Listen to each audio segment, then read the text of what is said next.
Thank you, Mr. Mayor. As I read this section, it's all under R, public comment opportunities.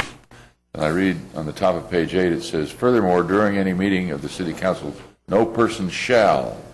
Well, if you go on down to 4 and you talk about the signs and so forth, it says, any banner, placard, or sign displayed as part of a presentation shall not bear a message that is personal, obscene, or profane. Well, I think if you add political there, that says you can't come up to the podium with it because that's part of a presentation. But with the people that came in with green T-shirts when we were talking about the golf course, even the people that came in with things about the swim center, who just populated the audience and didn't try to come up here, I don't think we can control it. I don't think we can limit that. Could I add a little bit to what you're saying? Yeah.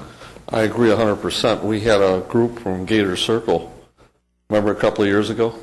They all wore red shirts. There was nothing on the shirt, but they all wore red shirts. And everybody knew who that group was because of the color of the shirts. So they got their point across. But none of them came up and talked. Well, some did come up and talk, but there was nothing on the shirt. Okay, but the green shirts that said "Save the Golf Course" or something like that, that just populated the audience. I don't think you can control that.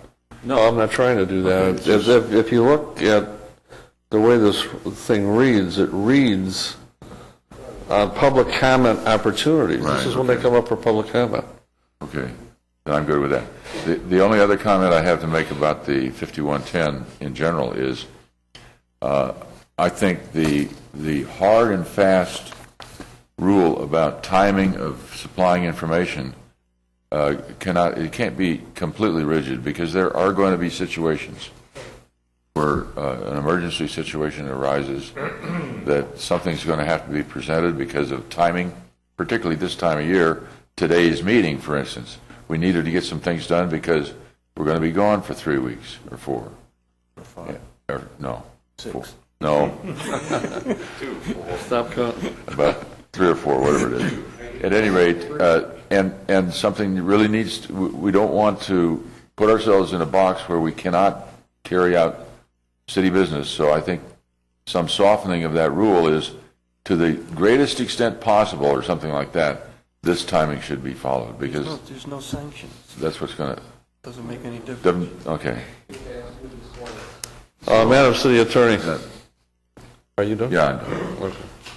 Okay. This provision where it talks about displaying banners, placards, or signs has been used and has always been interpreted not just for people who are at the dais, but for people who are sitting in the audience. For example, you sometimes have people who are come in and they carry signs with them. They bring them in with them. Sometimes they're on small sheets of paper. Sometimes they're poster boards. Sometimes they may even be larger than that.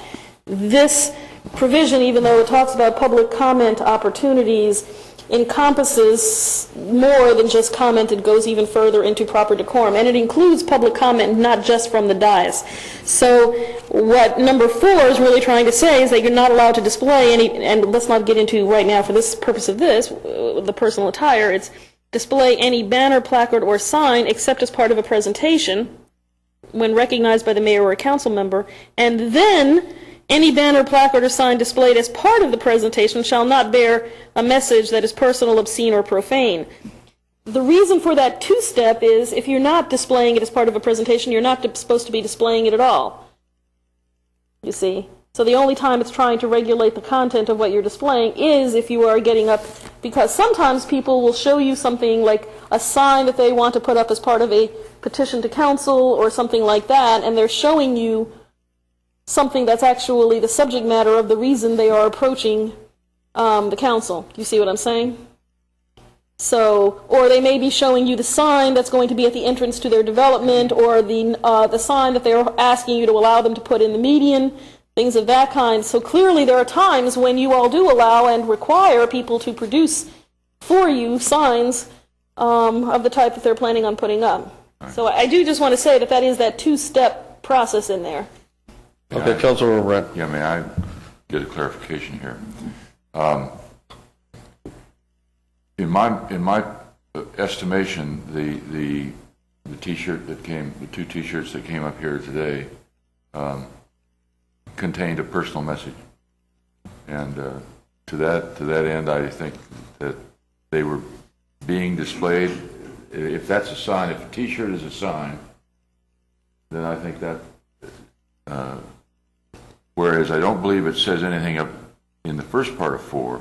Doesn't say anything about not being able to wear them in the room. But I think when it says anything used as part of a presentation should not bear that. And if that's where you want to put political, I think that's all right. But I really think that the personal message was there. That is a personal message. And so I think it was clear that my point of order was the correct one. Do you agree with that? I think it's a difficult provision, and I think it's difficult to draft on a kind of ad hoc basis.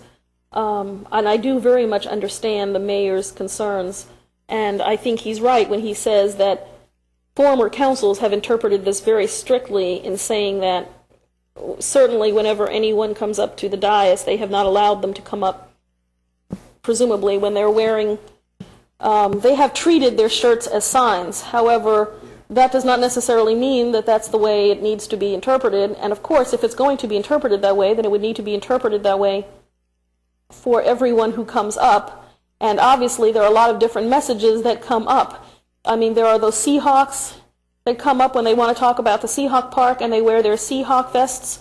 And there are, many people wear different kinds of, the little league teams come up and they wear all that kind of stuff. So it is difficult, and I certainly know that it's difficult to do spontaneously as we're sitting here tonight.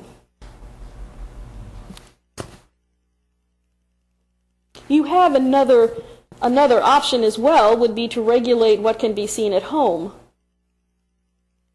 Obviously, if there are concerns about people wearing shirts as messages or something like that, you also have the option of not having them, when they're televised, not having that part of their attire be part of the broadcast.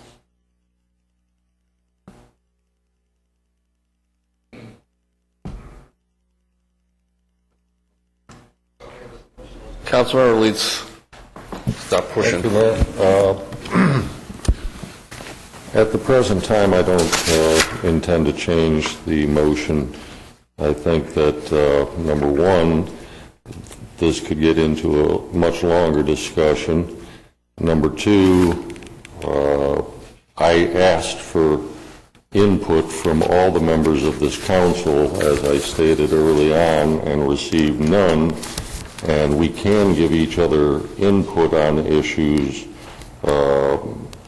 We can't discuss them in order to follow the sunshine laws, but my email specifically asked for any input or suggestions, not for a dialogue, and I will remind everyone that I got none from the other 7 members until after the first discussion on it. It went to the attorney, not And to then you sent it to the attorney, which good for you, Mr. Diley. But at the present time, and since I chastised my fellow council member for an imperfect ordinance just a few minutes ago, I will self-chastise myself for an imperfect resolution, because there is no perfection, and this will be an ongoing document.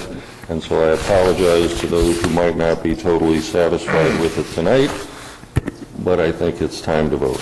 Thank you. Any other comments? Madam City Clerk, please call a roll. Keene. Aye. McLean. Aye. McGrail. Aye. Sullivan. No. Brandt. Aye. Shalakis Leeds. Aye. Diley. Aye. Donnell. Aye. 7 ayes, 1 nay, motion carried.